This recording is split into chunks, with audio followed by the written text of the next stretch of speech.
اب یہ جو نفس مطمئنہ تیسرا نفس ہے، مطمئنہ اطمینان والا نفس، یہ اس بندے کو حاصل ہوتا ہے جس بندے کے پاس آقا کریم علیہ السلام کی کامل محبت، حضور کی کامل اطاعت و اتباع موجود ہو، آقا کریم علیہ السلام کی شریعت پاک پر عمل ہو۔ ایسا بندہ دنیا کے اندر مطمئن نفس کے ساتھ ہوتا ہے، اسے پریشانی نہیں ہوتی، اس کا خاتمہ ایمان پہ ہوتا ہے۔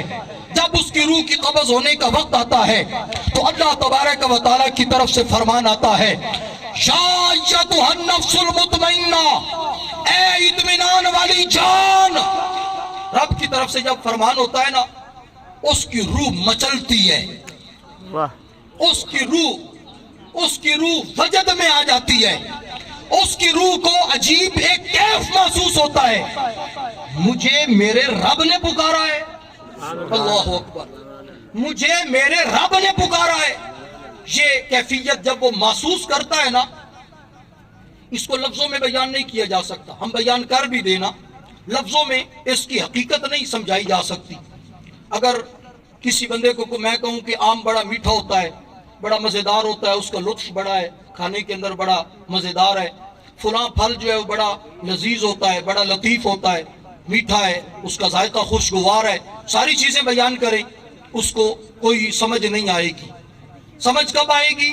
جب وہ اس مزے کو خود چکھے گا، محسوس کرے گا، اس وقت اسے پتا چلے گا کہ اس کی کیفیت کیا ہے، اس کی لذت اور اس کی چاشنی اور اس کی محبت اور یہ تمام چیزیں کیا ہیں۔ رب تبارک و تعالیٰ کی طرف سے جب فرمان ہوتا ہے، یا ایتھا النفس المطمئنہ، اے اطمینان والی جان، وہ جان، وہ روح جو اس کے جسم سے نکلنا نہیں چاہتی، وہ روح جو اس کے جسم میں اس حد تک پھنس چکی ہے کہ اس سے نکلنا اس کے لیے دشوار ہے، جب رب کا فرمان سنتی ہے نا، وہ مچل کے باہر آ جاتی ہے۔ اور ایسے معلوم ہوتا ہے کہ جیسے وہ ایک مثال دی جاتی ہے نا، کہ اگر آٹے کے اندر سے بال کھینچ لیا جائے، آٹے کو کوئی فرق نہیں پڑتا، بچہ دودھ پیتے پیتے سو جائے اور ماں اس کے منہ سے اپنی چھاتی علیحدہ کر لے، بچے کو احساس تک نہیں ہوتا، معلوم تک نہیں ہوتا۔ اسی طریقے سے جب اس کو رب تبارک و تعالیٰ کا فرمان نصیب ہوتا ہے، پھر اس کو کوئی تکلیف نہیں، بلکہ یوں سمجھ لے کہ اس کے سامنے رب کا فرمان بھی ہوتا ہے اور مصطفیٰ کریم علیہ السلام کا جمال بھی ہوتا ہے۔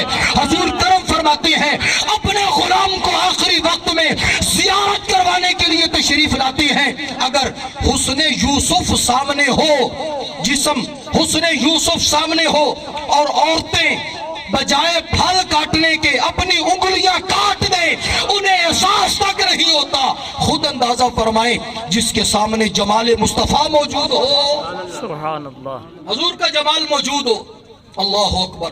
حضرت امیر خسرو تڑپے اس مقام پہ، آپ فرماتے ہیں، کشش کے عشق دارد نہ گزاردت بدیسا، بجنازہ کر نیائی بمزار خواہی آمد۔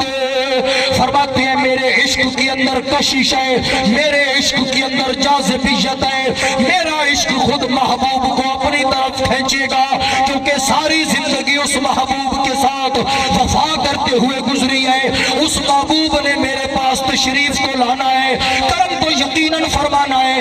اب یہ اس محبوب کی مرضی ہے، چاہے تو وہ میرے جنازے پر تشریف لے آئے، چاہے تو میری روح کے قبض ہونے کے وقت آ جائیں، چاہے تو قبر کے اندر تشریف لے آئے، یہ اس محبوب کی مرضی ہے۔ آنا تو ہے اس محبوب نے، اور محبوب علیہ السلام کا جمال سامنے ہو، محبوب علیہ السلام کا حسن سامنے ہو، جسم کٹ جائے، جسم سے روح پرواز کر جائے، احساس تک نہیں ہوتا۔ حضرت امیر خسرو رحمت اللہ تعالی فرماتی ہیں، ہما آہوان سہرا،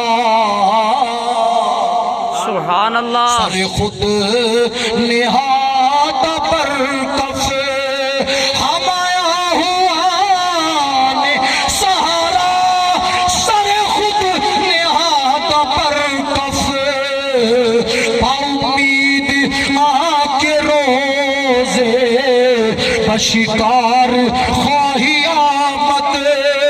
فرماتے ہیں کہ جنگل کے اندر رہنے والے ہرن اپنے سروں کو اپنی ہتھیلیوں کے اوپر رکھ کے نا، اپنے سروں کو ہتھیلیوں کے اوپر رکھ کے وہ جنگل میں پھر رہے ہیں. کس امید پر؟ با امید آنکھ کے روزے بشکار خواہی آمد. کبھی تو ہمارا محبوب اس جانب شکار کرنے آئے گا، سبحان اللہ. کبھی تو ہمارا محبوب اس جانب شکار کرنے آئے گا، ہم اپنی جان پیش کریں گے.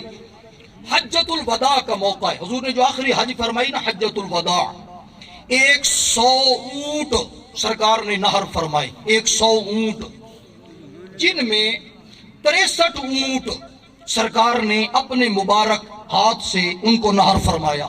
63 اونٹوں کو. باقی حضرت مولا علی سے فرمائے کہ علی ان باقیوں کو تم نہر فرماؤ. 63 اونٹ جو سرکار نے نہر فرمائے نا، اس طریقہ یہ نہیں تھا جیسے آج ہم جانور ذبح کرتے ہیں.